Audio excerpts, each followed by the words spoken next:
There's a video with Primal Cries. Primal Cries. 7 proven steps to overcome a sex and pornography addiction. And I'll tell you one thing, Shawn.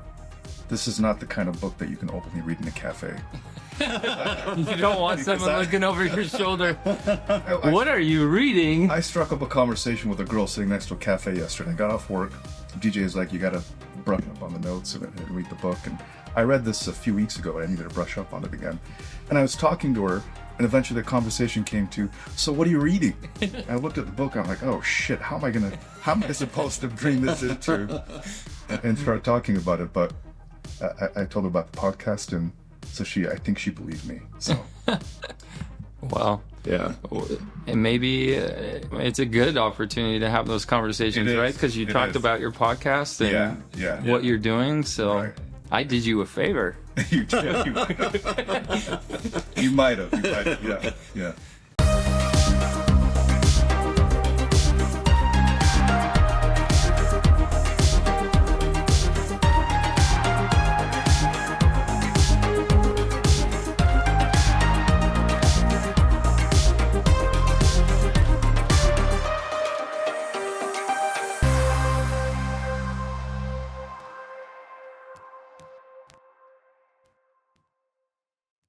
Hi, everybody. Welcome back to the Hairy Knuckle. I'm DJ Potter. This is David Aderzada. And we're here with Shawn Blymiller, who this is our first interview with. First one. Yeah, our very first interview with We're excited about with it. an actual author. Yeah. Not or just any human being for that matter, but we're thankful that he is here, and we've read his book and appreciate that you have come out to talk to us about it. So one of the things that caught me in your introduction, you say you can passively live your life, or actively pursue your purpose, and I like that. That resonated with me, and I wanted to get what you meant by when you said that. Yeah, so I grew up in a Judaic-Christian type of faith, right? So a lot of my life was laid out in front of me of what it should look like, what steps I should take to have success. And so it's an external force guiding me. But my realization really came when I realized that there has to be an internal discovery of what do I want. And so that's why I say passively living is just accepting what life puts in front of you and absorbing it. But actively living is actually making a choice with your own will and making decisions based on that. Yeah. Interesting. So you grew up in as an LDS church, I did, right? yeah. What is it, 60% now in Utah? I think it's 50. 50? I think for the first time it kind of tipped. Yeah. It was Utah County, I think, has a higher percentage than Salt Lake County, but right. Yeah, I think there's less LDS in Salt Lake County now, or maybe Salt Lake City. And Yeah. Just before we get into the conversation and start asking the questions, we need to sort of lay out why we thought this interview would be good for us. okay. Or good for people to have. We think that there is an inextricable link. Some of the mechanisms in play in pornography, in sex addiction, are evident in modern online dating, and we think there's a loop between the three. Yeah. They're sort of connected in a way, and I think that there's not a lot of conversations being had linking all of those together. I think they're just sort of one-sided, and so the more that we research online dating, specifically swipe-based apps, we're finding more and more of those relationships. And so we really wanted to take somebody like you that's researched this topic, that's lived it, that's gone through the addiction part of it, and really start to bridge those two things together, because pornography and dating, they're very relevant topics right now. And I think if we can bridge those two, we can start to have this larger conversation that I don't think is being had. So that really is the purpose. We're very interested in your work, and some of the stuff that you've done. But that link, I think, is really, really relevant right now. So to me, that's the most interesting part.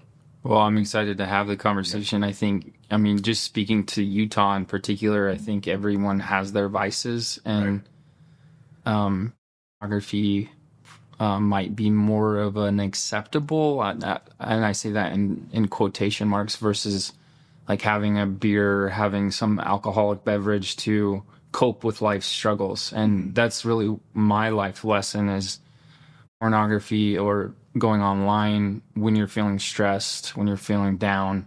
A lot of times people get into these habitual behaviors to self-soothe. So pornography, dating apps, I think, are very similar in that behavior. Right. And I think you talk a lot about that in the book. You say that Utah has some of the highest use of pornography in the nation, right? Why do you think that is? There's a lot of arguments if you look at the opinion articles online. What I'm referencing in particular, there was a Harvard professor that did a study from 2006 to 2008 that he was studying people that were, and at that time, he was gatekept by paying for it, right? And there's a lot of online free content now, so it's harder to measure. But between 2006 and 2008, a marketing professor at Harvard studied it, and Utah landed on number one, right? So then you ask the question, why? For me, it's an easy access for one, and it's a coping mechanism. And we're coded from a very young age to deal with life through the mechanism, through the tool of pornography, through sex, where we're objectifying and we're trying to give ourselves these neurochemicals, call it a drug, and that's helping us to cope with life. Yeah. Do you have an opinion why Utah would have such a high percentage?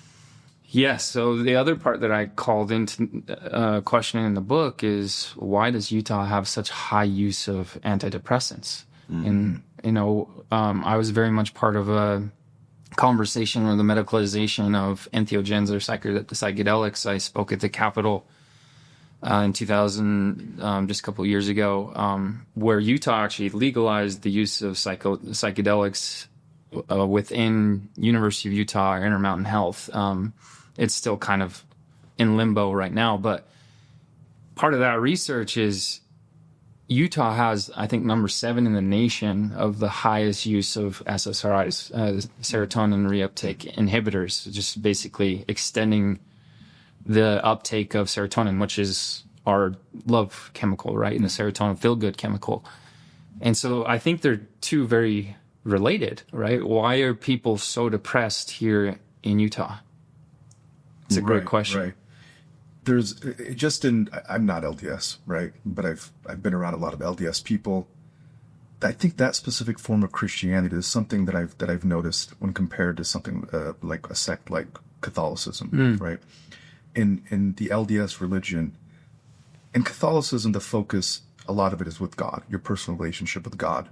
In the LDS religion, I feel like the focus is more on principles, on a way of living, what to do, what not to do. And those principles can sort of manifest in ways where people feel like they're being suppressed in a way for expressing themselves sexually. And that's really, I think, just really pervasive here in Utah, to where that suppression of sexual desire or having sexual relationships, I think is a little stronger here in Salt Lake City than it is in other states. Yeah. And I'm not sure if that could be one of the reasons that people turn to porn, or porn is when something is suppressed. There's a mechanism there when something is suppressed, but humans have an inclination to actually do that. We, in a way, rebel just subconsciously and want to do that thing more. Yeah. And you'll see that in a lot of, because I know that globally, I think some of the countries that have the largest pornography use are in Muslim countries like Pakistan, where it's suppressed just on a societal national scale, but then people will do it, behind closed doors. Yeah. So I think there's some of that at play too here in Salt Lake City. Well, it's interesting you say that because part of my experience, everyone talks about serotonin and dopamine are kind of the neurochemicals that most people relate to pornography. But the part that was really interesting as I started to do my self-evaluation was adrenaline. The cocktail of dopamine, serotonin, and adrenaline was really my cocktail of choice, because when I was consuming pornography, I had to do it in secret. I had to do it in hiding. So there's that epinephrine shot of being sneaky and hiding, right? And so I would hide it where I was doing it in a room and closing the door, paying attention to make sure nobody was around and could hear or witness what I was partaking in, right? But that cocktail actually coded my nervous system that I needed that growing up. So then it led me to behaviors of cheating on my wife later on, because that adrenaline rush was really what my body was craving. And that's addiction. Addiction is your body taking over. Right. I think there's an element of taboo there that the people that make these videos, if you look at the categories and stuff, a lot of them are focused on taboos, focused on relationships with two people that shouldn't happen. Yeah. And I think they understand the psychology of us, of people, to where they really focus on those specific categories. So I I think that adrenaline, that feeling of taboo, I think that's something that's definitely evident. Well, and there's a lot to discuss on that topic in particular. I mentioned Layla Micklewhite in my book. I've heard about her. I saw her on the, what is that guy? Theo Vaughn. Yeah, Theo Vaughn. Yeah. And she's a fireball, and she's doing incredible work. I was introduced to her as I was researching more Pornhub. Yeah. There's an amazing documentary on Netflix about, I'm forgetting the title, but it starts interviewing people that are the performers, right? And it was interesting from my perspective to go and look at the performers and hear their take after the fact. And so evaluating their experience of what took them to pornography, why they chose that way of life to make money. A lot of times it's women that are desperate, that are trying to find liberation from our patriarchal society and to make money, but then they're being taken advantage of. Right. I mean, what percentage of the population do you actually think that is the issue? I believe there is a certain percentage, for sure, that they're kind of forced into it, and for lack of better options. But is it that big of a problem? Do you think it's the vast majority of performers, or? Well, Pornhub, for just an example, Layla Micklewhite says that 80% of their content has been removed over the last few years because they've now started to evaluate the content that's being created. And there's horrific stories of children that are kidnapped and then they're sold into sex slavery, and they're found on Pornhub performing, right? And so then the question is, okay, if you want to use pornography because you want to have the ability to self-explore. Yeah. Well, now you need to evaluate, where's the content coming from? You need to be conscious of how was it produced. And it goes on to say that there's Fight the New Drug, Consider Before Consuming, has some amazing content, but one in particular, Girls Do Porn Before Pornhub was investigated, and 10 years they were online. And they were found guilty of coercion, where they were tricking the women into believing that they were going to go and do these yoga shots so that they'd be wearing athleisure and be models. Yeah. But then they fly them to That was the Garcia thing. Yes. Yeah.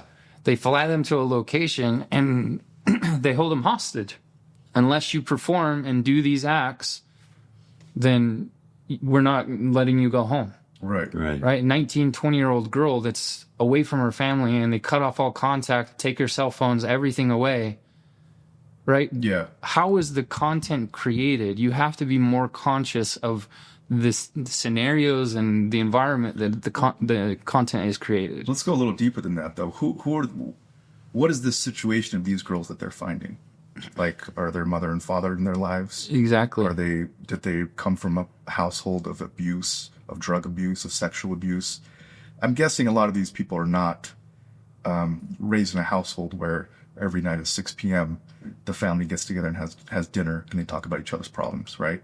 These are broken homes. I'll give you a perfect example that I think was impactful for me. Jenna Jameson was one of my favorite actresses growing up, right? Everyone knew who she was. Well, I read her book and it was heartbreaking. Her mom died of cancer when she was 5 years old. Right. And she talks about this story of, she remembers the day her mom died and the cries that came out of her father. And then her father became so absorbed in work, coping through the loss of his wife, through becoming a police officer and just completely inserting himself into that life and being an absent father for her. Right. And so then she talks about that she was chasing the approval of men that led her into her career. Absolutely. Yeah. Right. And she's one of the most famous people of all time. Pamela Anderson is another one. She speaks out against pornography all the time. Right. And both of these women made lots of money in the porn world. So it sounds like if you come from the more that we create, or there's disruption in the nuclear family. There's a mother, a father, there's children, there's faith in God, there's more traditional values, and they abide by those. It seems like it'd be more difficult and less pervasive, this sort of degeneracy, where they can manipulate these types of women. Would you agree with that? Or? Yeah, I feel like family is the structure that protects our innocent. That's my true belief. And it's really the innocent and naive that are coerced and tricked Right. into creating content. And the narrative is, oh, we're empowering you. We're giving you the ability to stand on your own 2 feet and to support you. And that was the documentary on Pornhub on Netflix. So it was just like, oh my gosh, you have this delusion that has been inserted, and you're operating your entire existence around this delusion, this lie, this falsity. And that delusion is also justified and propped up by things like feminism. Is it not? Like women doing porn and taking agency and independence to themselves, making money, right? Yes. Not having to depend on somebody else. That, in a way, is also reinforced. It reinforces their behavior, I think, in a way, which is unfortunate. There's all these things at play where you take this innocent girl and you can completely just destroy her life. Yes. But as a society, it's something that, we've propped up and we've justified. It's almost embraced. Yeah. It is, yeah. Yeah. What's your opinion on that? Well, it's interesting that a lot of the topic people talk about is toxic masculinity. Well, what we're talking about is toxic femininity. Right. Right? Where they think that they don't need men and that men are evil and men are corrupted and men are no good. Right. There's toxic femininity that is happening within our communities right now. Yeah. That are feeding these lies to our children that breaks up our society, right? It's not just the men that are struggling. Women are being deceived as well, and from a very young age. Absolutely. I agree with that. Yeah, for sure. I kind of wanted to touch bases on, you mentioned SSRIs. In your research on that subject, did you find there was the percentages between men and women who had the highest uses of SSRIs in society, or even in Utah? Utah has a higher SSRI usage in women in particular, partly because women are more open to having conversations and going to see a provider, right? If you even have the conversation of, I work at a health clinic right now, 60% of our patient population are women. Because women tend to have more insight of what's happening within their own internal struggle. Men, a lot of times, just were taught to bottle it up and deal with it and keep quiet and just keep going, right? And women are more prone to having conversations of their struggles, and so then it's easier for them to get prescribed a medication. Do you think there's like a conflicting message in modern society about men being open with women and being vulnerable to women at the same time as being forced to bottle it up? Like, I feel like every day there's 2 messages being thrown at a guy, and you need to be more open with your wife or your girlfriend. But at the same time, you hear the same thing. You hear the opposite. You should never do that. Like, where do you traverse that line? Where do you, like, even with my wife, there are some subjects that I can't even talk to her about. Yeah. My wife and I have had in my opinion, has been a rough 21 years. Yeah. And it's only been in the last 2 years, that has improved. David knows more about it. Yeah. But I get the phone calls. Yeah. less these days, though. Yeah. Yeah, for sure. But Well, I'll quote Tony Edelman, who is Dr. Robert Glover's one of his top coaches. He wrote a book called The Big Stick. And he talks about how no one person can be your everything. And I think love, a lot of times, has been hijacked. The story of love and romance is this idea that you find your partner that is your everything and you put your everything into them. Mm-hmm. My experience is that's a lie. 100% a lie. My greatest growth has come as I find trustworthy men that I can spend time with, and men sharpen men. And I'll give you perfect examples. I have a son with special needs, and we'll talk probably more about it as we continue the conversation. But part of what I've learned is I have to find resources to let go of the challenges that I have. And part of the way I've done that is I've started men's hiking groups. So every Thursday from 6 to 7 a.m., we do a 3-mile loop just at Bell's Reservoir, early morning. It was 10 degrees a couple weeks ago. So it's kind of adventurous, but the magic that happens on a trail with other men and you're talking about your struggles, it's so liberating to let go a lot of the shit that you have, and you give it to Mother Earth, and she just swallows it up. Right. She just absorbs it.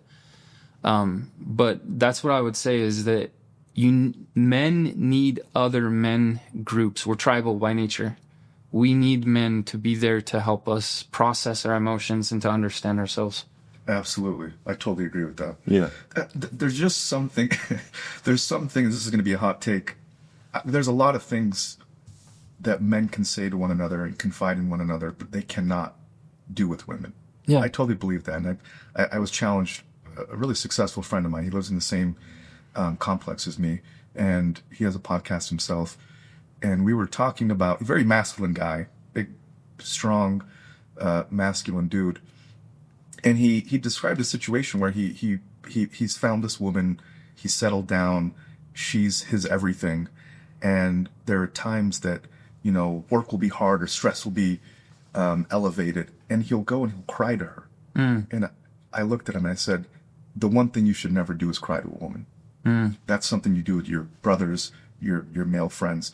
And the reason I say that, and I know a lot of people would disagree with me, is because I think there's something inherent and evolutionary. When a woman sees the man that she's with, the leader, the person that she's with, and she sees him break down and display helplessness, I think there's something primal there where in her brain, in evolution, is sort of knocking at her brain and saying, this person is not displaying or giving you security. Because here he is, he doesn't have anything under control. And women, I think, they really gravitate to men that display confidence, that display security. To where, back in the day, if you had to be with a man that you knew could provide for you and your children, right? He had the resources, he had the intelligence, he had the wherewithal. But I think when you break down and you cry, as much as that person loves you, I think deep down inside, she's thinking to herself that this man doesn't have that security and that sort of, he's not my rock like he should be. So I always say, don't cry in front of the person you're with. And I know it's counterintuitive to what society might say, but I say that do that with your friends, do that with your bros, do that with your brother.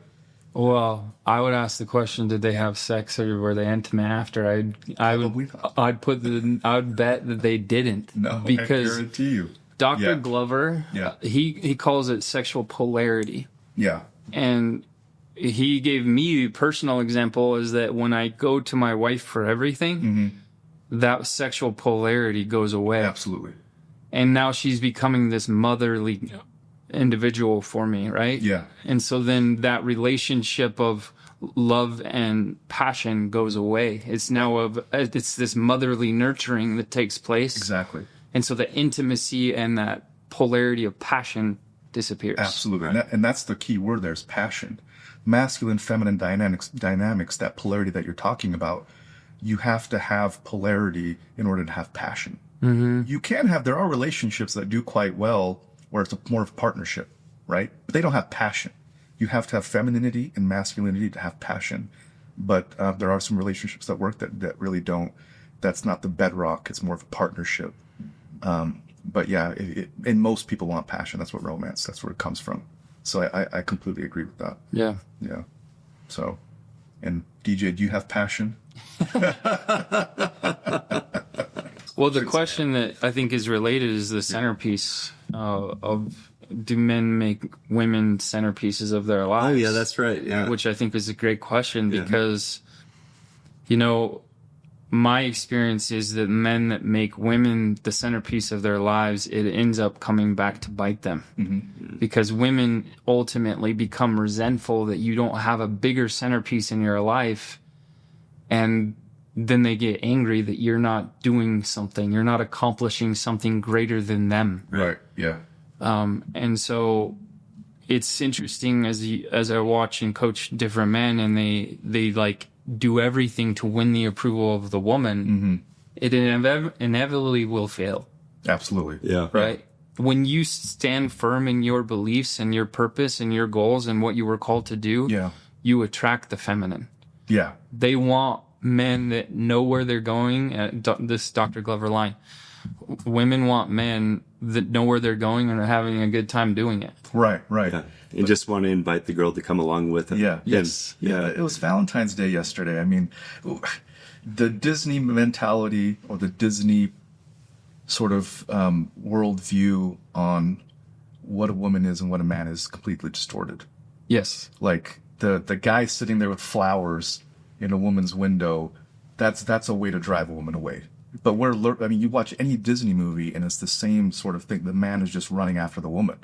But in reality, the man that runs after the woman or is pursuing her with intent and aggressively, that you're going to drive that woman further and further away. Yes. And there's this weird balance that it's sort of counterintuitive, and it's not. It's hard to explain to men because we see that in every Disney movie. You see that in every movie, every sitcom, where that it doesn't check out in real life. Yeah. And that doesn't play in real relationships. People are confused. Right. Well, I think it goes back to what the first comment is, whether the first quote that I quoted you on is like, are you actively about your purpose? Women love men that have a purpose and are doing it, not the center of their lives. Yes. Yeah. Absolutely. Now, how does that come into play when you have children? Like, obviously, your priorities do shift a little bit, but for me, like my children are kind of my priority, but I'm still about my work. Do you know what I mean? Yeah. And I look at both my wife and my wife and I, we were kind of like orbiting around these children to get them raised, and love them. And we both love each other, my wife and I, but I think she recognizes that she isn't the center of my life. Do you know what I mean?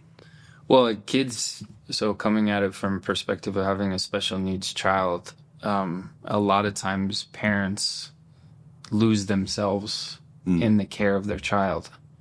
And what we have learned, my wife and I, is that is a recipe for disaster, because you will reach burnout. And when you burn out, your child, who you are doing everything for, ultimately pays the biggest price. And so part of my recovery from the addiction was self-care, right? I had to create a structure every single day for myself to fill my cup first before anyone else.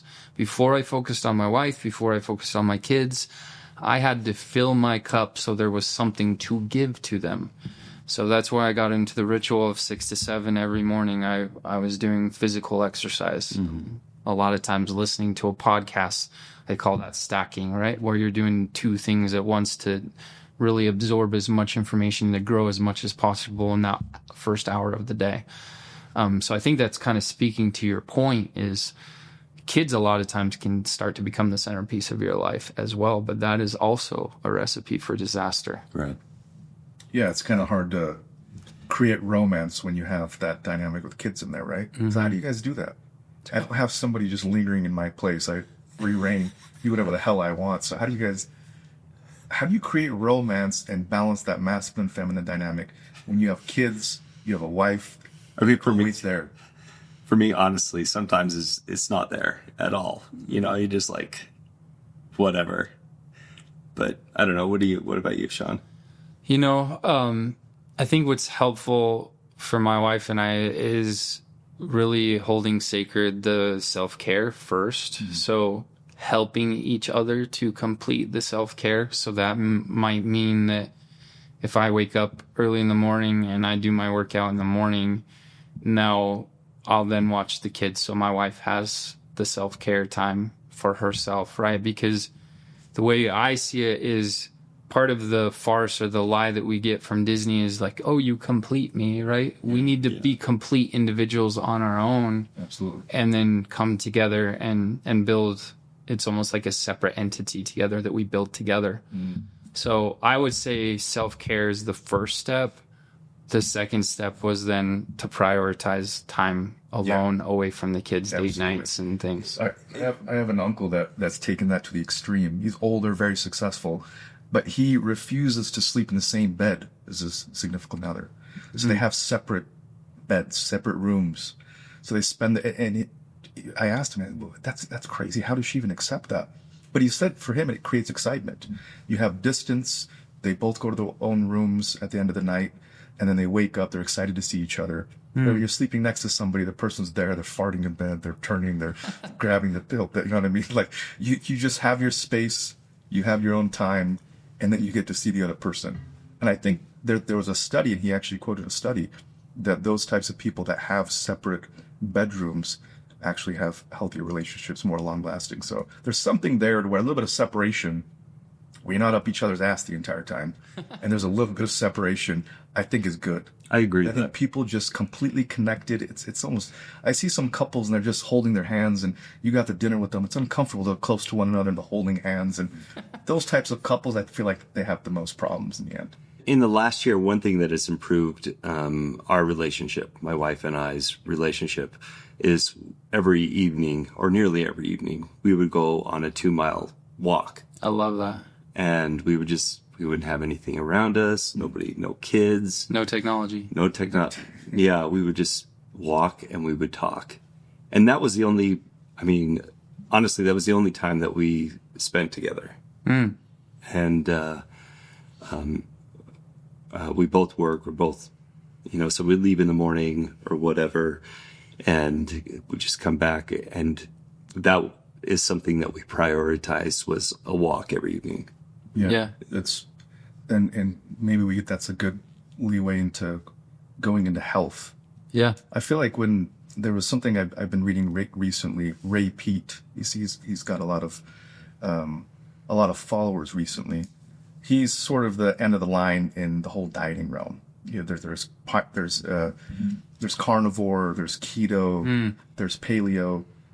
He's sort of the end of the line, and his is not based on a specific diet. It's based on a set of principles. It's essentially based on speeding up your metabolism rather than slowing it down, right? Veganism, carnivore, keto, it slows down your metabolism, puts you in a mimicking state of fasting. But he talks about just speeding it up, focusing on metabolic health with regard to hormones. And he talks about how people that don't have stable hormones have a much more difficult time to have deeper conversations. They're much more unwilling to accept an alternative point of view. And that's something that can translate into two people really becoming compatible, having those conversations, talking about their problems. So when somebody's health is bad, if you're inflamed, if you're unhealthy, and you're battling yourself with regard to your health, how are you going to reconcile that and be close to somebody on an intimate level? It's going to be much more difficult. Yeah. So if people don't focus on their own health, how can you have a meaningful relationship with somebody else? It's much more difficult. I think. You can't think properly. You can't communicate properly. You have a terrible mood. Right. I mean, you're not clear. You're not active. You're not actively pursuing?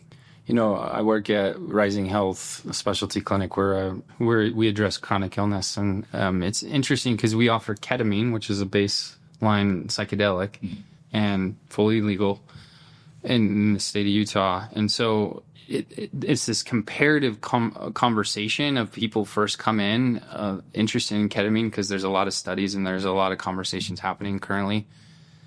But they'll also look at their hormones, right? And so there's been some patients that I've had conversations with that they first do hormone therapy and balancing of their diet and their movement and their nutrition to balance their hormones. And then all of a sudden they feel better. Not all of a sudden they don't need ketamine. They don't need SSRIs. They don't need all these things. And one of my favorite books I've read in the last few years is called The Brain Energy by Dr. Chris Palmer. He's a Stanford psychotherapist and professor. And he states that all mental disorders are metabolic disorders of the brain. So it's a deficiency or an overconsumption of some sort of nutrient that is causing the dysregulation of the nervous system. Yeah. So if you get all that in balance, you don't need an SSRI. Absolutely. And thyroid is a big one. Yes. If your thyroid is out of whack, T3, T4, you have elevated levels of cortisol. You have elevated levels of cortisol. You can't sleep. You don't have energy. You gain weight. You just become unhappy. And the entire society is structured in a way to where, for example, LED lights are very harmful, right? And then we've also been sold this hoax, which I think is a massive hoax, that sunlight is bad for us, right? That we should put on sunscreen, that we should wear sunglasses. But that full spectrum light going into our eyes, coming onto our skin, which every single mammal or animal that you see depends on the sun to some extent. People don't get enough sunlight. They don't have enough. They regenerate their dopamine. They don't go outside. They put on sunglasses, sunscreen. So I think it's all interrelated. Well, Dr. Andrew Huberman, he has the Huberman Lab podcast, talks a lot about that because he's actually a neuroscientist that studies the visual system. And he narrows it down to the circadian rhythm. On the cellular level, we have a circadian rhythm that we follow. So he recommends the very best thing you can do in the start of your day is to get sunlight in your eyes. Yeah. Because it sets your circadian rhythm to where it needs to be. So then that regulates all of the hormones, the thyroid, your entire system. Absolutely. He also, on that note, he mentioned that not drinking coffee for the first 60 to 90 minutes in the morning, just consume water and allows your body to flush it. Forget what the hormone is that makes you tired. Naturally flush it, because if you drink melatonin, I don't know if it's melatonin. I think I'll have to look it up, but it allows your body to fully flush out that before you caffeinate yourself. Right. Which is interesting. And I've noticed I've tried that. I've been doing that for like the past 6 months. Yeah. And has made a difference in my world. That's awesome. I'm not tired in the afternoon. Yeah. So people that are not metabolically healthy, they have addictions to either pornography, to drugs, to alcohol, to attention, right? Like social media, it's attention. You create this environment where all these things are underplayed. Like you're going to have people that don't interrelate, that can't make deep connections, and they're continuing to use these coping mechanisms in a way. So pornography is definitely an easy one, just because it's so easy to access. Everybody has access to a phone. Well, and I would say that social media is a gateway to pornography. Absolutely. 2010, I was talking to DJ about this. 2010, 2009, music videos at night that were sort of women in swimsuits and things like that. During the day, they would blur those out. It was later in 2010, 2011, where they started to show them at night. And then slowly, they started to show them during the day. And they started to get more and more risque, right? Instagram, Facebook, TikTok. It seemed like we've been conditioned slowly. Sitcoms, right? Or movies. Like, why do we need nudity in movies? What does it add to the story? Like, how does that even add? But it seems like we've slowly been conditioned over time to where we haven't really noticed. and nudity and degeneracy has been thrown in there. I mean, you look at like even sitcoms, even Seinfeld, or you look at Friends, or you look at Modern Family. Like, what is the basis of every single one of those? It's single people living in a sort of singles life without kids there, without children. There's no family dynamic. And we don't really think about it. But if you think back in the day, like, what were the sitcoms all based on? Like Married with like The Brady Bunch or Married with Children. It's all based on family a family. centric. It's all Full House. Full House, yeah. There's mom, there's dad, and there's children. They're all in Married the with house. Children and Full House might not be in the same category, but it's still the same.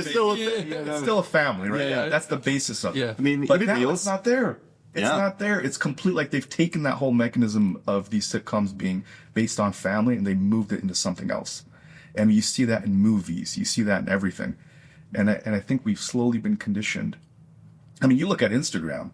yeah. You look at Instagram. It's women that are just in swimsuits and scantily clad. And then you click on you'll continue to click on their profile, and eventually to get you to an OnlyFans, or something like that, which is another conversation to be had. Yeah. OnlyFans is the next step, I think, above pornography, because OnlyFans has a power dynamic in it that pornography doesn't. So now you have control. You're paying somebody, so it's a little bit more exclusive.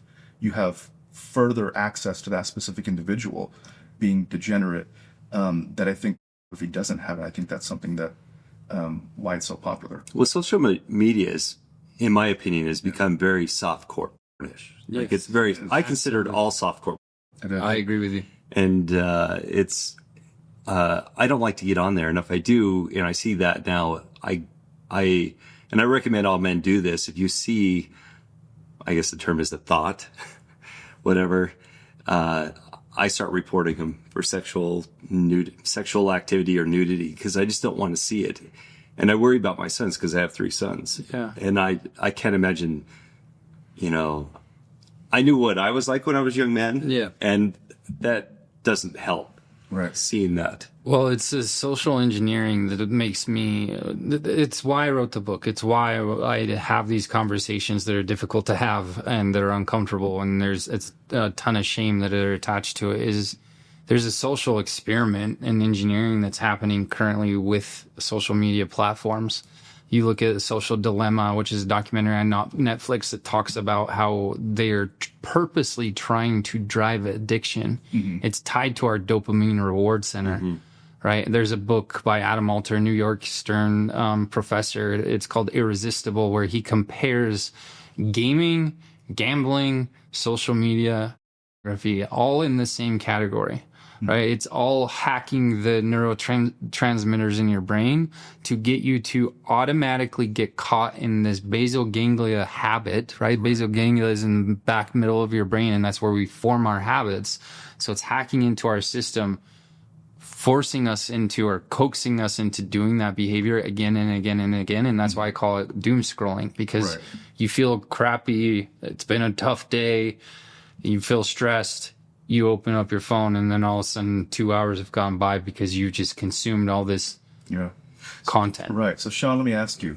You describe in your book a lot of the what's going on, right? What they're doing. Why do you think they're doing it? I feel like we're in a spiritual warfare, if not to get too esoteric or too mystical on you, but I believe, my favorite thing of my job currently in functional medicine, I believe functional medicine is spiritual in essence, because you become more familiar with yourself and how your system operates.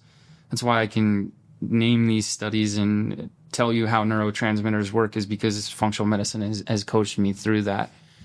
And I believe the powers that may be, and we can get into arguments of who those powers are, want us to be subjugated to them. They want us to serve them as their slaves. And social media and pornography is a way that they capture our life force energy, and we give it up to them, and they use it for their own means. Absolutely. And if somebody's spiritually defeated, right? When you watch porn, it's very difficult to get close to God. It really is. Like, you're not going to get close to God. You're not going to be hearing his voice. You're not going to be feeling that pull when you're watching pornography. Something happens to you as a man or even a woman where you become further and further spiritually when you're engaging in those types of things. Same thing with drugs. Maybe there are some psychedelics, obviously, that would bring you closer spiritually. But the type of drugs that I'm thinking, it bring you further. Alcohol brings you further. Gambling brings you further. Takes you further away from that spiritual essence. And I'll give you an example of that on why I think pornography is spiritual warfare. When Israel, when they were at war with the Palestinians, one of the first things they did after they bombed was they took over the airwaves and they started broadcasting. And it's like, you have to ask yourself, is why would they do that?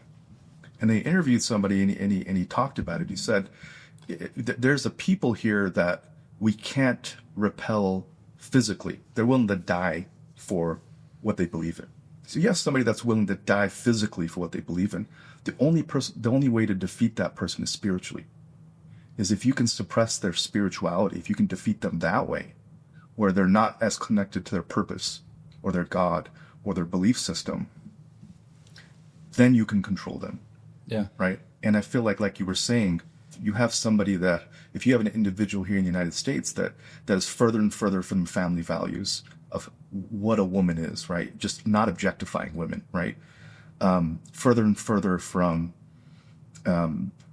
just who they are as a person, you can control the people a lot easier. And pornography is a method. Like, that's why it's free. Why is it free now? Why is pornography free? They're not making a ton of profit off of it anymore. But you have a specific group of people that believe that this is a tool.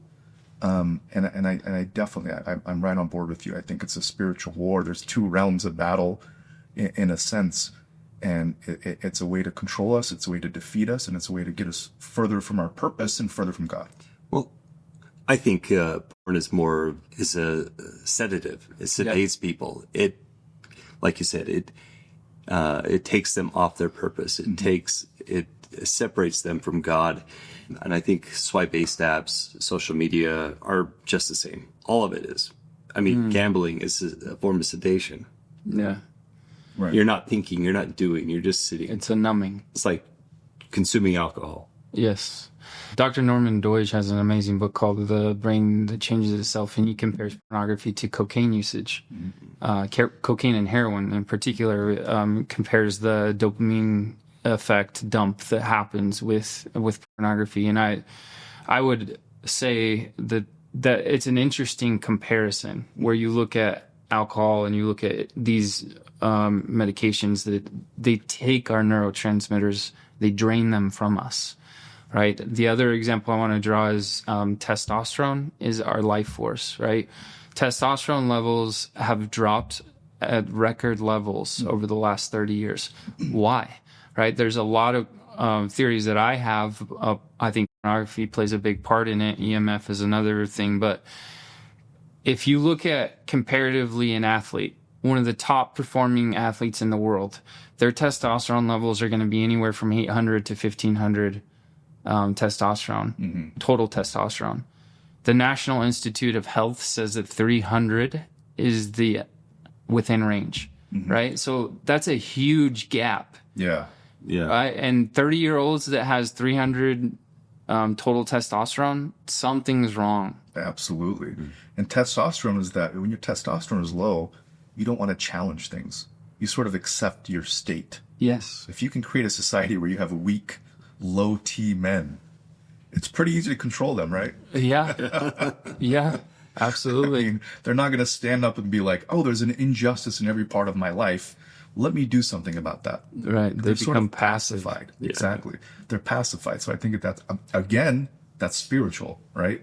Yeah. So going back to the first quote, passively live your life, just accept what's given to you, or actively stand up and make a stand for something you believe in and you're pursuing. Right. There's a difference. There's a very clear difference. Yeah. Sticking to that theme, you describe in your book that your addiction to pornography sort of paved the way for you to be unfaithful to your wife. Yeah. Right?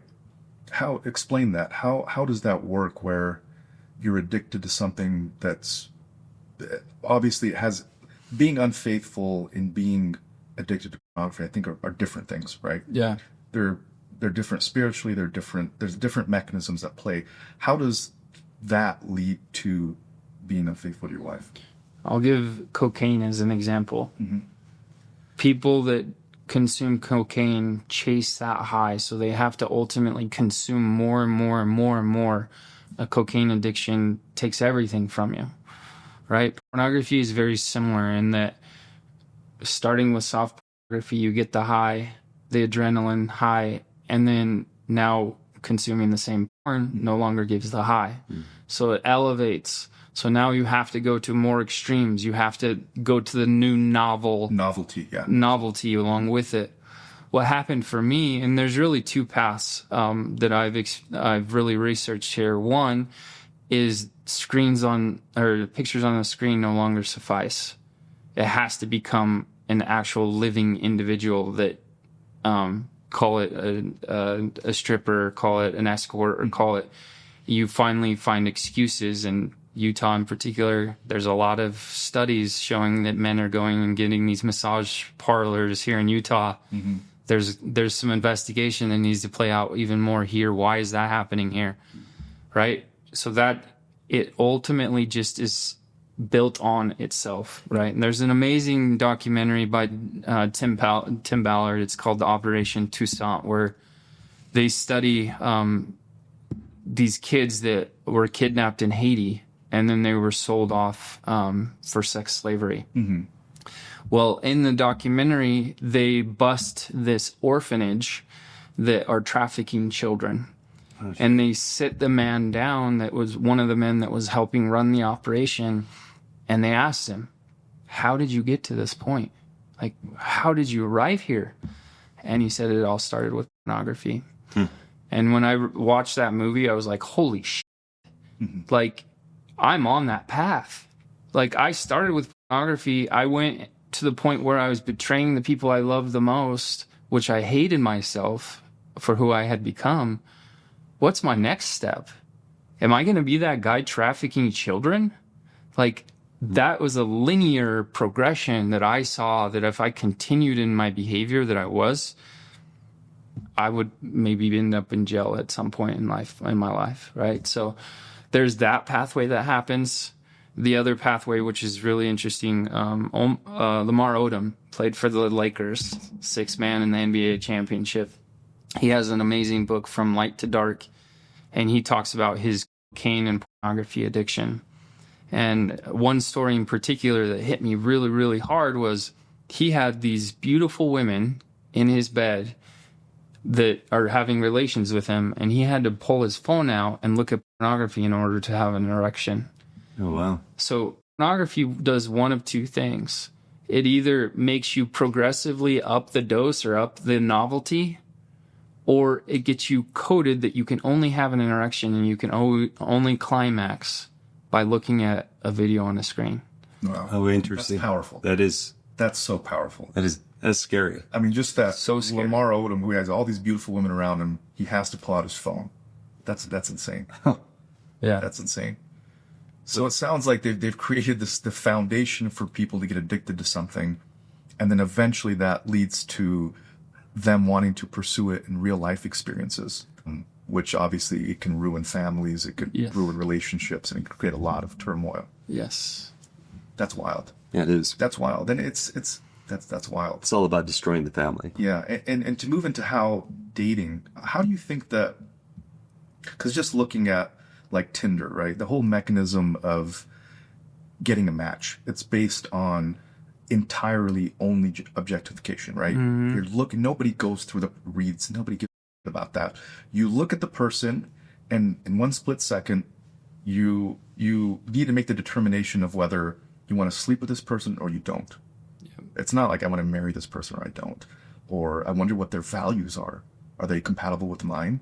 I wonder if this person like believes in God or wants to have children. Like, that's not that. The whole mechanism at play is very similar to pornography, like you said, seeking novelty, right? It's that dopamine hit from saying no and then waiting for the new person to arrive. It's so similar to pornography, right?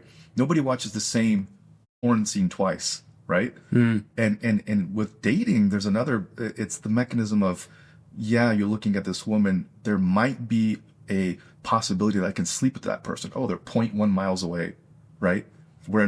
It's another layer of that objectification, that surface level eroticism that's evident in pornography, to where people use to eventually get to that real world experience of having a fling or being unfaithful to your spouse.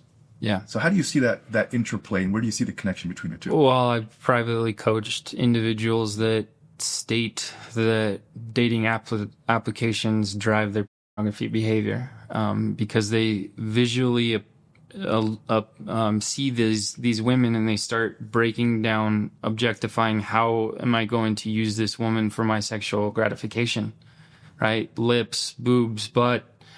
It's not a person. It becomes now an object that you can use for your manipulation, for your ultimate gain.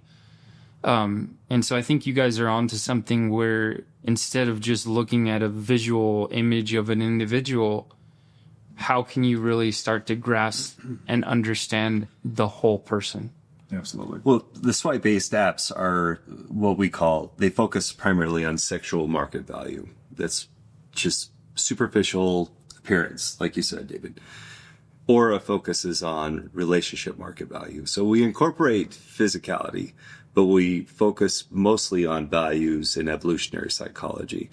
The values, people that share values, similar values, couples, tend to have better relationships, longer lasting relationships, and overall greater life satisfaction. Yeah. These are values, not interests. Yeah. Not, I like to golf, No, I like to golf, so I think we're going to, no, that's a terrible determinant of whether it's going to work long term. It's values. It's values. Yeah. So like your financial values, your fitness values, your family values, those. Well, I'd ask the question, how do people know their values? Well, that's a good question, because I think with our app, people learn what really matters to them when they use it. Yeah. So it's like, not only do they learn about another person when they're getting matched with Aura, but they also learn about who they are as an individual, because it causes them to actually think. Wow. And be active and be about their purpose, going back to your comment from your book.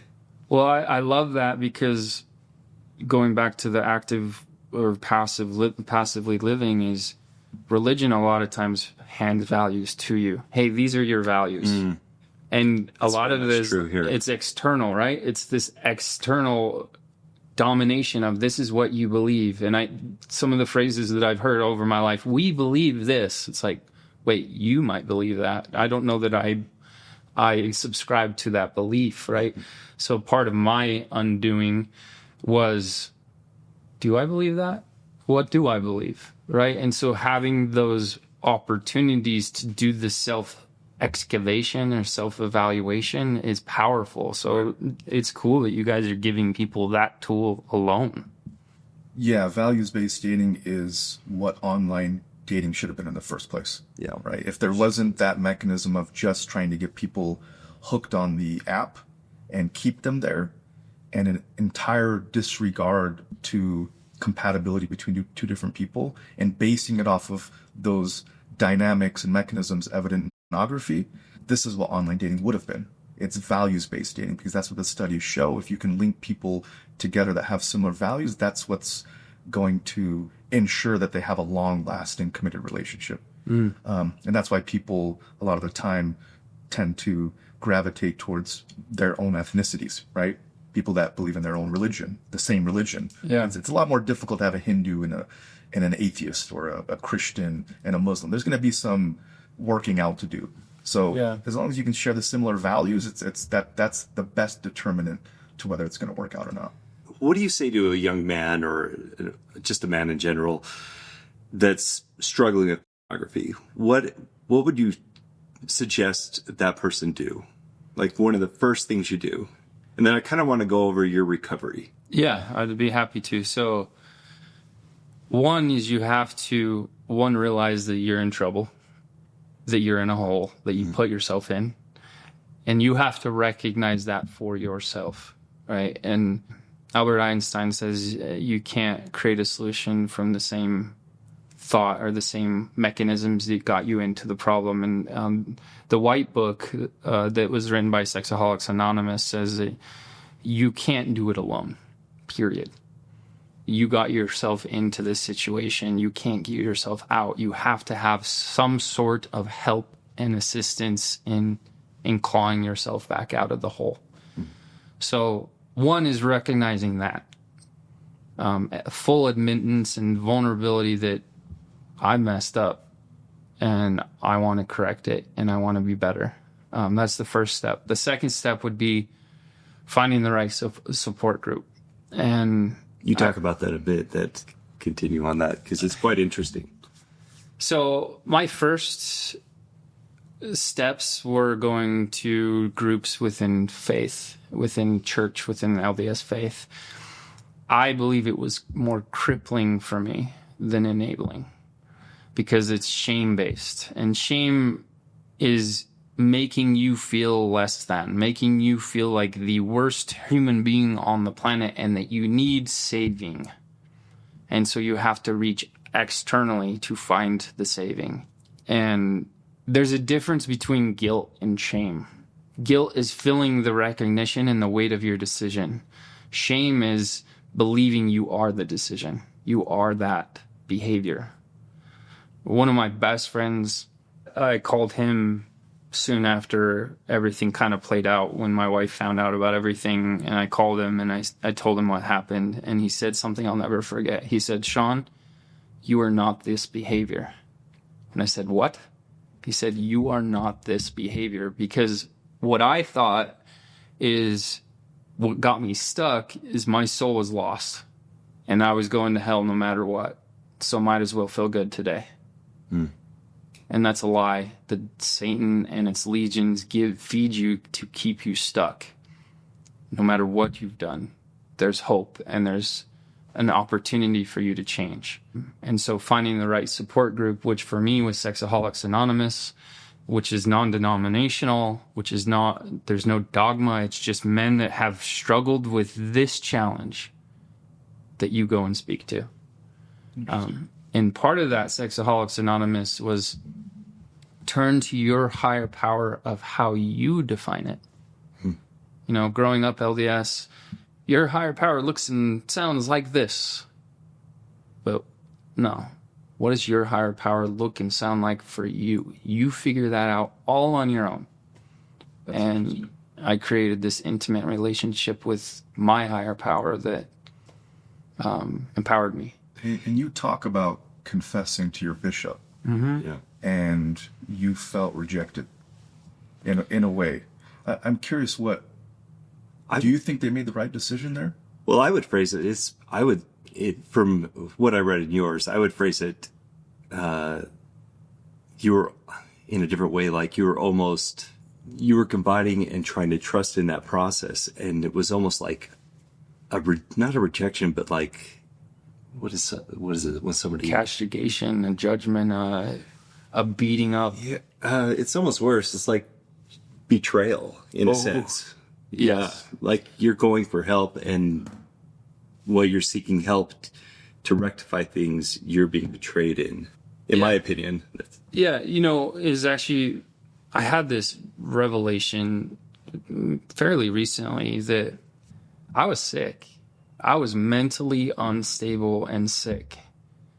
What they did by excommunicating me from the church and forcing me out, that wasn't love, right? That was not helpful. That was not uplifting. And I was sick and I was seeking help. They didn't give me any guidance of where to go.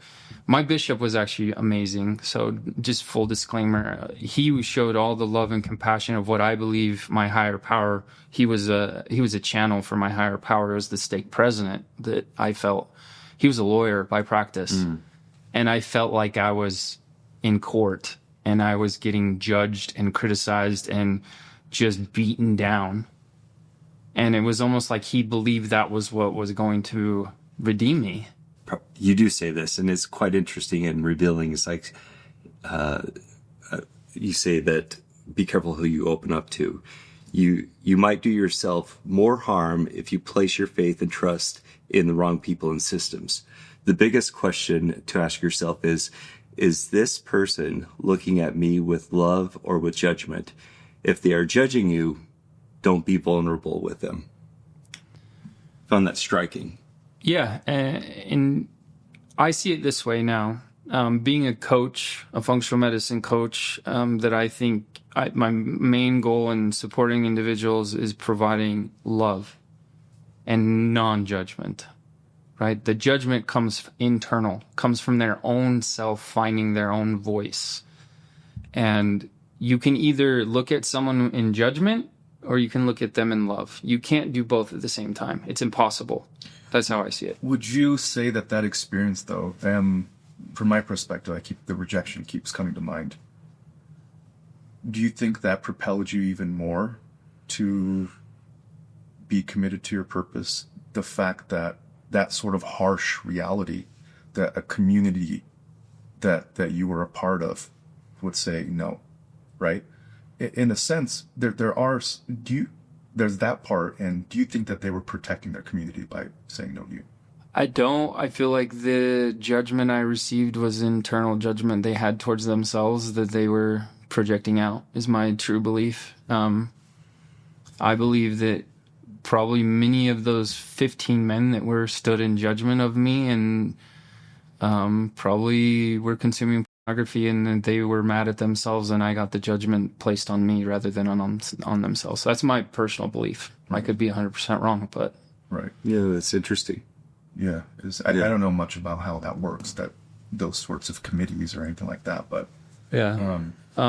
Just to give you an idea, it was a year-long process where I went in with the intent of going through the full process to get judgment, because I felt like I had committed a crime. I admitted to it, and I needed to be punished.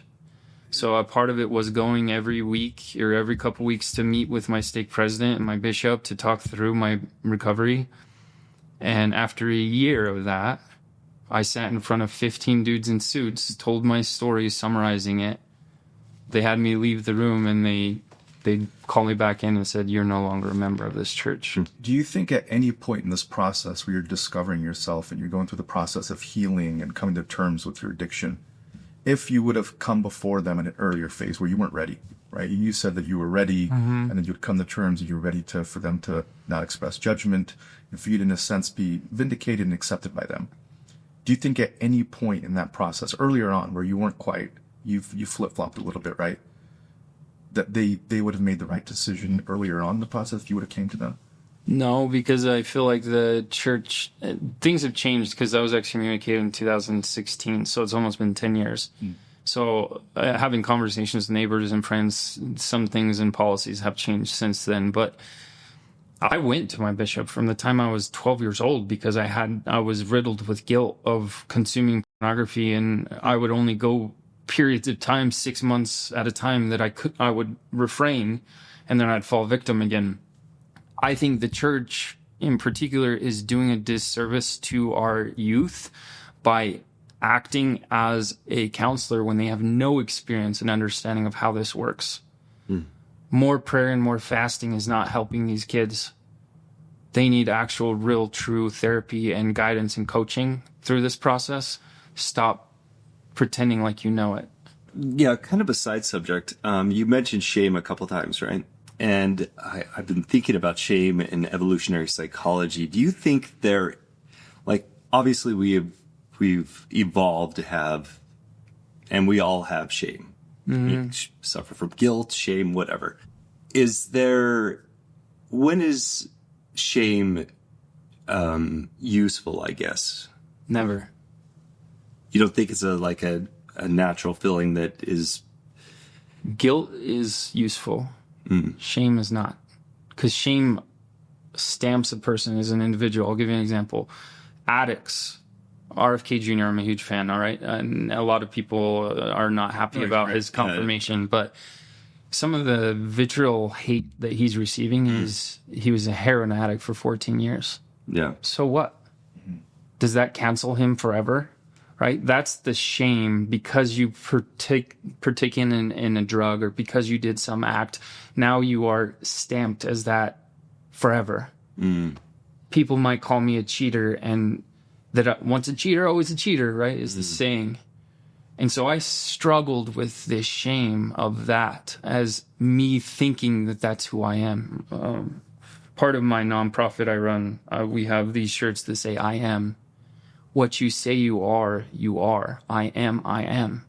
You become what you think and what you believe about yourself. And shame does not enable you to believe that you have the potential to continue to evolve and grow and become this great person. It stamps you and it tries to put you in a box. Guilt, on the other hand, says you made a mistake and that was you. It's no longer who you are today. That's the difference. So you're a firm believer that people can change? Oh, 100%. Do you also believe the other side of that? Is there also people that can't change? I believe people can get caught in loops and they're trying to find a path out and they haven't found their path out yet. Does that answer your question? I think so. I think there's two sides to it. I think there are, like if I had a daughter, right, and she presented two individuals to me. One was somebody that struggled with all types of addiction, right? And then another individual that, is much more stable. Evident. There might be things that I don't know, but that's how they're presented to me. I would be inclined, if she asked my blessing and which one of these individuals would have my blessing, I would be more inclined to go to pick the other individual, right? Because whatever, I'm a firm believer that people can change as well. And I've seen that and I've changed myself. But there is in the back of everybody's mind a little bit of, there's stigma attached to that, right? Yeah. That if somebody is, like you said, Jenna Jameson, yeah, she struggled with abuse. She went through but she made a ton of money. She went through, 20 years of pornography, probably ruined a lot of people's lives. And then she comes out of that and says, oh, never mind, what I did was bad. Everybody forgive me. There's some accountability there outside of blaming external forces. There's some agency that individuals have that they need to come to terms with. And I think as a society, at least in that, and I asked you earlier what period of time you were researching this, there was a period of time there, 2018 through 2021, very woke culture, very little accountability on personal agency and blaming everything else for somebody's individual actions. And I feel very strongly about having individual agency and not blaming everybody else for what you did. Because we all have personal agency. Yeah. We all have the ability, we have free will. We have the ability to choose between wrong and right. Yes, some of us were raised in situations that might inhibit our ability to choose from wrong for right. But I think that accountability is something that stays. I think that accountability is something that's important, right?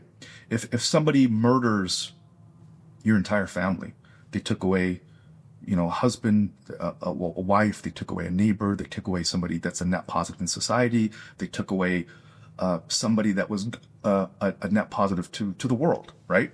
If that person comes out and says, I've understood what I've done, I was raised harshly, I was abused when I was a child, you still did that. Yeah. You still took away somebody that was very precious to the community, somebody that was a good person. How do we come to terms with those two sides of looking at something? How to what extent can you blame external forces?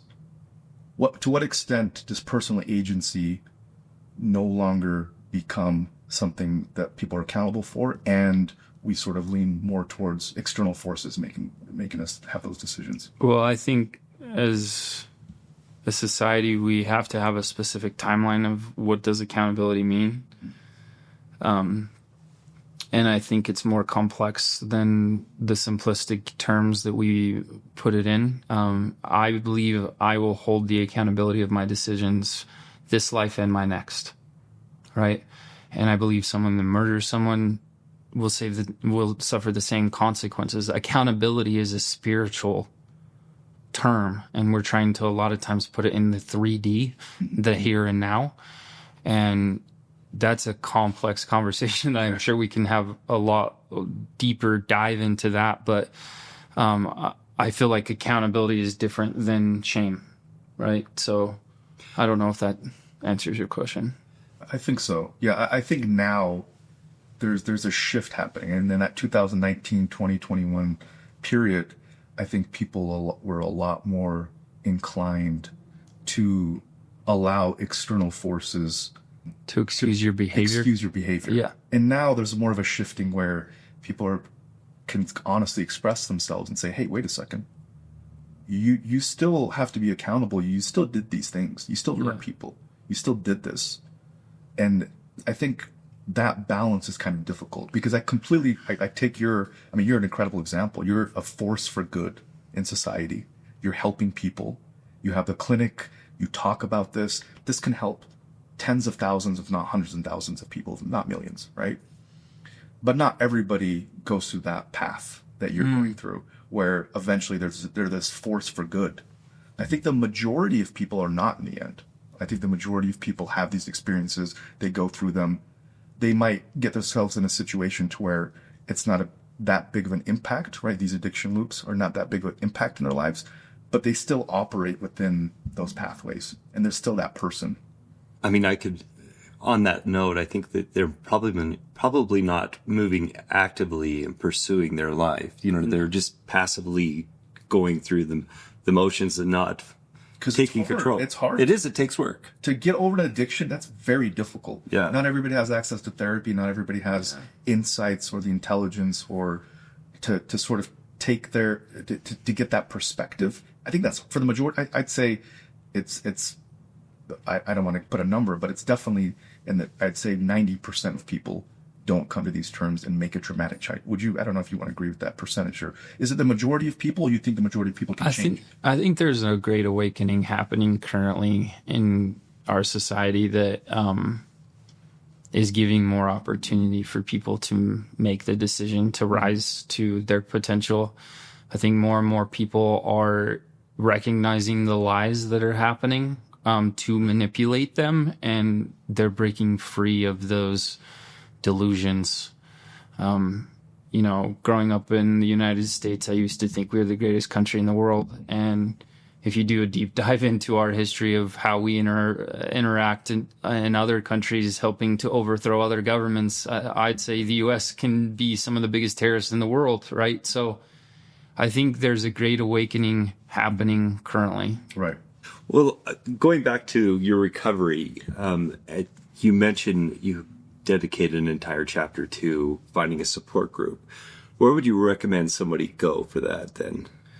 Well, Dr. Robert Glover has an amazing group called Integration Nation. I would say first there. I think it's $67 a month that you can go and join, and there's multiple groups that meet every day of the week. That they practice meditation and they talk about different life struggles, work, divorce, pornography addiction, health. Part of my experience is I grew up in a middle-class family, so we didn't have a lot of resources. My therapy was something that I paid for over years, and, I'd say 20, 30 grand of therapy that I've gone through personally. And so I would highly recommend coaching or therapists. I think every man could benefit from finding someone to support them and act as their reflection of their thoughts and help them understand their values. Because I don't think we ask that question enough. Is that a hard process, finding a good fit? Oh, yeah. Yeah. I mean, I know for me, I think I want to get your opinion on this. Do you think it's hard to find good therapists that know men's issues? Yes, I think it's horrible. And I spent many hours searching for the right fit. There's not a lot of male therapists, for one. There's a lot of women therapists out there, which I think there's a lot of women that care about helping men. But like we've talked about at the beginning of this podcast, there's some topics it's just women can't be that for men. And so that's why I love Integration Nation. That's why Dr. Glover is someone that's a mentor and someone I look up to a lot. If you have the means to work with him, he's not cheap by any means, but I think he's one of the best in the world. And he helps certify coaches / therapists with men's issues. So I would recommend that. And you are a coach with one of them, right? Yeah, I'm with Dr. Glover. I'm a certified okay. coach with Dr. Glover. I'm also a functional medicine certified coach. So understanding the functional medicine framework, which I believe is this new age healthcare model, integrative medicine, functional medicine, holistic health. If you look at anciently Ayurvedic medicine, this is more ancient Asia.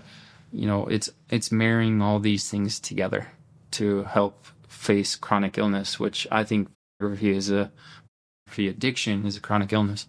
I would agree. Yeah, I would agree with that too. Yeah.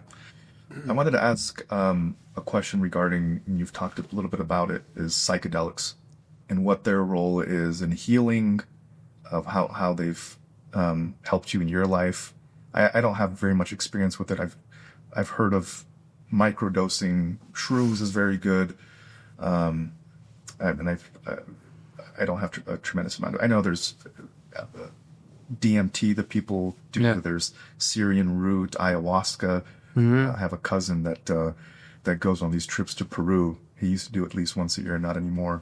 But he's found a lot of insights, and it's helped him in his own life quite a bit. Yeah. So yeah, just can you elaborate on that a little bit?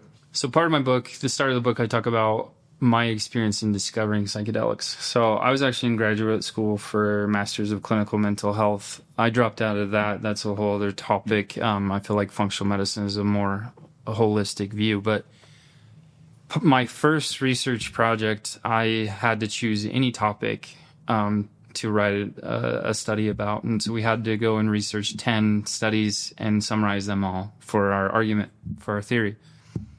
And at that time, that was 2021, I had one experience of psychedelics up to that point in my life. I had smoked DMT, dimethyltryptamine. There's multiple delivery mechanisms. Ayahuasca is actually DMT. But when you smoke it, it's 15 minutes versus ayahuasca is 4 to 6 hours.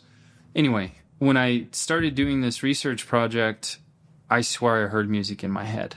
And I was like, wow, this is the future. Because everything that I could think of my family and friends, all the struggles that they had seemed to be addressed with psychedelics. Everything from treatment-resistant depression, which I was diagnosed with, bipolar I was diagnosed with, and I was given Wellbutrin, bupropion, SSRIs that I was on for 10 years.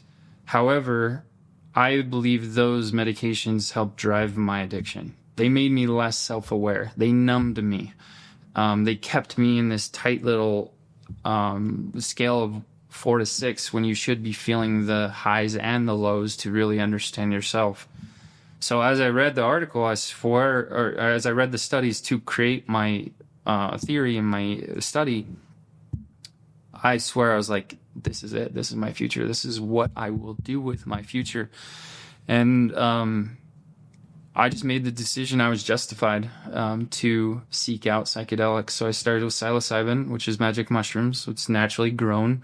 You can grow them in your basement fairly easily, which is a Schedule 1 drug, which is ridiculous if you look at the history of it all. And, you know, I could probably talk for 2 hours about this, so I'll try to summarize quickly on the topic. I just went to Brazil in July of this last year and partook of ayahuasca with 4 different indigenous tribes. And I was telling DJ before, because I went to Rio de Janeiro, Brazil on my mission when I was 19, and I went naively to teach the world the truth, thinking that I had all the truths. And when you contrast that with now going at 40 to go and learn the truths from these indigenous people that have been denied from their own communities, rejected from their own communities, forced to assimilate to our way of life, but they've hung on to these traditions where they've been using ayahuasca, which is a plant. So when we're talking about psychedelics, we're talking about plants. And I actually had the opportunity to make the brew, the tea that comes from ayahuasca. So it's a vine they mix with chacruna plant. And the chacruna plant has an MAO inhibitor. It's what actually allows the trip and the psychedelic experience to take root. And you have these visions in your head, stories of your past, and all the narratives that have made you who you are start revealing themselves. And so then all of a sudden, the Bible starts to have a bit more meaning of the burning bush. Maybe he was consuming psychedelics. And there's an amazing book called The Immortality Key by Brian Durasco. It took me about a year to finish this book, but it's an anthropological history of him going through Germany, Italy, Greece, Egypt, and they're actually pulling these cups, these tassas, out of the ground and testing for evidence of entheogens. And every single one of these locations have histories of entheogen psychedelic substances, which is a connection, in my opinion, to the divine. And it even lays the claim that the Last Supper was a psychedelic wine called kaikian. And I believe that 100%. I believe Christ consumed psychedelics. It's incredible. Wow. That's very incredible. They're stigmatized quite a bit. I mean, it's... But why? Yeah, that's true. Why? Because they're opening up our minds to something that maybe people don't want us to know. Well, and that's been true for me, because when you compare it to alcohol. Alcohol is illegal. You can go and buy it and consume as much as you want. But it shrinks your vision. It numbs you. Yeah. Psychedelics open your mind, and they've actually been showing studies that it actually helps you create new neural pathways. Right. You're making connections you never would have made otherwise. Yeah. I've heard that theory, that neurogenesis in our brains, it's called the stoned ape theory, to where our ancestors... Terence McKenna theory. Yeah, Terence McKenna, yeah. Which is wild to think that the development of our prefrontal cortex and the expansion of our brain might have been attributed to our use of psychedelics. Yeah. Magic mushrooms. Well, yeah, there's a lot to that. And I like to think the spirituality sense... I'm actually reading the Apocryphas, so the Book of Enoch. So these are books that were taken out of the Bible in the 1500s, which were part of the Bible prior to that. So there's a whole research to why was it taken out of the Bible, right? But there's these stories of angels from heaven descending to earth and teaching man how to use root and plants for healing. And I was like, what? Wow. What in the world? Yeah. Because then you look at our food and you do a deeper dive into the American standard diet. And and you now look at red dye 40 that is in all of our kids' foods. Right. All of the snacks. Oh, yeah. Yeah. The worst food that is not even a food or snack that kids are consuming, Skittles. Yeah. Right? How many times do we give Skittles to kids to just, hey, go have a treat, do you understand what you're doing? You're just giving this fuel-based waste to kids. So then you're talking about Skittles that we're giving to children, but we're going to make plants that are grown out of Mother Earth as illegal? That's wild. Yeah, that's crazy. Wild. We live in a strange world, don't we? Well, we're highly regulated. It's all control. It's all control. Yeah. Pacify people, hide away the good stuff, and you can control anybody. That's really it. But is there anything else you wanted to go over? I know we're probably really over time. No, well, I wanted to give Shawn, before we allow him to go, I want you to talk about your foundation, if you wouldn't mind. Taking accountability for the bad mistakes I made. I believe we need to give people an opportunity to serve humanity when they do make these bad decisions and cause chaos for their family and loved ones. How do you pay it back? So my nonprofit is part of that. You know, back in 2018, I had this dream. I had said a prayer. I had read a book by Gabby Bernstein, called The Universe Has Your Back, and she teaches you how to pray differently. Instead of asking for something specific, you open yourself up and just say, how can I be of the highest service, the highest good? Use me, God, universe, higher power, for the highest good. So I say that prayer, I go to bed. In the middle of the night, I have this dream, and this logo, which is this logo right here, pops into my head. And this voice comes and says, this will take you places you never thought you would go.